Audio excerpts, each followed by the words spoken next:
اسرائیل نے ایک اور کر دیا ہے. انہوں نے کہا ہے کہ حماس کے فوجی سربراہ محمد ضعیف بھی فوجی حملے میں شہید ہو گئے ہیں، جبکہ حماس نے اس کی تردید کر دی ہے. اس کو آپ کس طرح سے دیکھتے ہیں؟ دیکھیے، اس قسم کے دعوے ہوتے رہتے ہیں اسرائیل کی طرف سے، اس لیے کہ وہ باقاعدہ جارحیت کا مرتکب تو ہو رہا ہے، اس میں تو کوئی دو رائے نہیں ہے. پہلے غزہ کو تباہ کیا انہوں نے، پھر اس کے بعد اب لبنان کی طرف رخ ہے.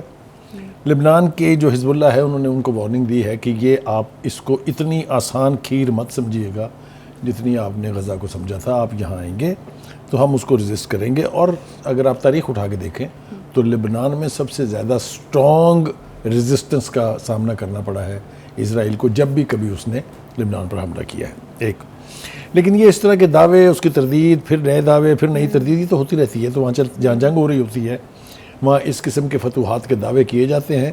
وہ کچھ سچے ہوتے ہیں، کچھ جھوٹے ہوتے ہیں، تو یہ سلسلہ تو چلتا رہتا ہے. لیکن جو سب سے بڑا واقعہ ہے وہ ہے اسماعیل ہانیہ کی شہادت، جو ایران میں ایک مہمان کی غرض سے آئے تھے اور وہاں ان کو راکٹ کے حملے میں شہید کر دیا گیا. یہ ایران کا اب ٹیسٹ بھی ہے کہ how Iran is going to react. لوگ پریشان ہیں، امریکہ بھی پریشان ہے. امریکہ اب اپنے اتحادیوں سے کہہ رہا ہے کہ ایران کے اوپر دباؤ ڈالیں کہ وہ بہت شدت کے ساتھ ریئیکٹ نہ کرے. دیٹ مینس کہ ایران کی طرف سے خطرہ موجود ہے کہ وہ اس پر ریئیکٹ کرے گا اور بہت اسٹرانگلی کرے گا. بخاری صاحب، اگر دیکھا جائے تو ایران کی ملٹری جو ہے وہ اتنی اکوپڈ نہیں ہے، اس طرح سے اتنی اسٹرانگ نہیں ہے جس طرح سے اسرائیل کی ہے. کیا اتنا آسان ہے کہ ایران اسرائیل پر حملہ کر لے؟ دیکھیے، یہ اس لیے ممکن ہے کہ ایک دفعہ یہ ہو چکا ہے نا. ہم نے حال ہی میں تاریخ میں دیکھا کہ وہاں 200 کے قریب راکٹ برسائے گئے تھے جس میں ڈرونز بھی تھے. وہ اس سے کوئی امپیکٹ بنا یا نہیں بنا یہ الگ بات ہے، لیکن دا فیکٹ ریمینس کہ وہ جو آئرن ڈوم کا کانسیپٹ تھا، اسرائیل کا جو دعویٰ تھا، وہ یعنی بریک ہوا، راکٹ گرے وہاں. یہ کچھ حلقوں میں تاثر ہے کہ جی وہ تو بنا کنائیونس کے ساتھ، وہ امریکہ کی مرضی کے ساتھ وہ سیٹلائٹ سے ایک ٹارگٹ طے کر کے وہاں وہ چلائے گئے تھے.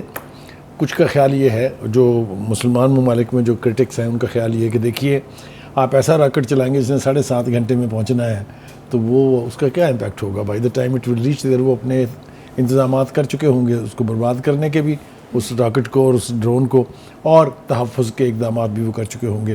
تو جو پہلا حملہ کیا تھا انہوں نے، جو قاسم سلیمانی صاحب جو ان کی فوج کے ایک بہت بڑے سپہ سالار، مطلب ہے ان کے کریڈٹ پر بہت کچھ جو ہے وہ ہے as leader of the armed forces.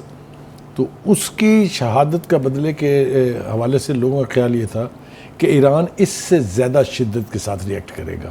اس لیے کہ اگر آپ کو یاد ہو اس وقت بھی لال پرچم جو ہے وہ مسجد جمکران جو ہے کم میں اس پہ لہرا دیا گیا تھا، اور اس پرچم کو اتارنے کے لیے کوئی نہ کوئی کارروائی کرنی ضروری ہوتی ہے، اور وہ ہوئی تھی.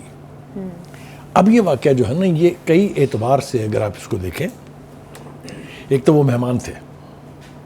مہمان کو آپ نے، ظاہر ہے وہ ہائی ویلیو ٹارگٹ ہیں، اس کو بہت تحفظ کے ساتھ ٹھہرایا ہوگا. اس کا مطلب یہ ہے کہ تمام تر تدبیروں کے باوجود آپ کی سیکورٹی بریچ ہوئی ہے، اور آپ کی سیکورٹی اتنی بریچ ہوئی ہے کہ پن پوائنٹڈ ٹارگٹ کے اوپر وہ میزائل جا کے لگا ہے اسماعیل ہانیہ کو. یہ ایران ایز اے کنٹری، یعنی کوئی بھی ملک ہو، ایران ہو کوئی بھی ہو، اس کے لیے بہت بڑا سیکورٹی چیلنج ہے کہ آپ اتنے ولنریبل ہیں کہ سینکڑوں میل دور بیٹھا ہوا دشمن جو ہے وہ پرسیشن کے ساتھ آپ کے ہاں اٹیک کر سکتا ہے.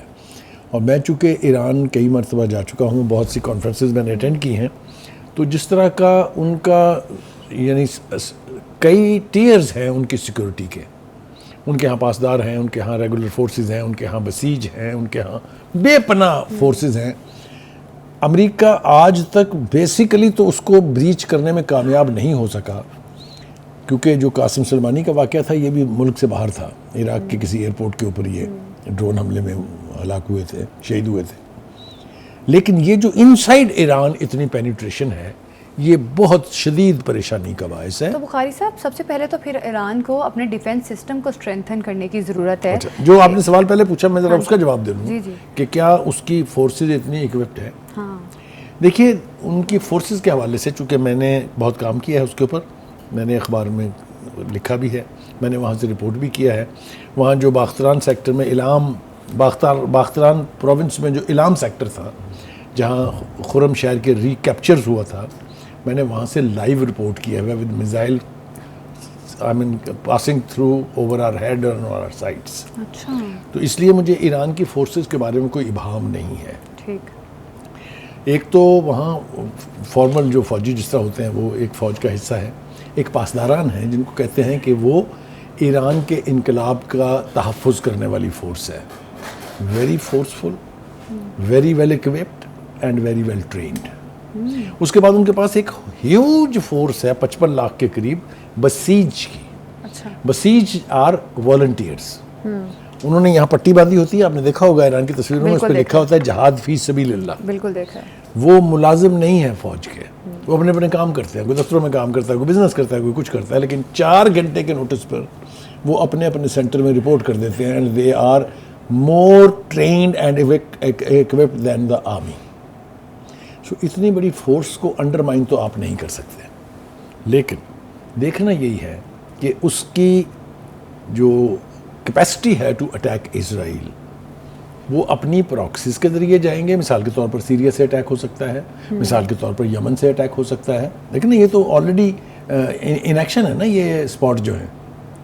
تو یا وہ براہ راست ایران سے حملہ آور ہوگا.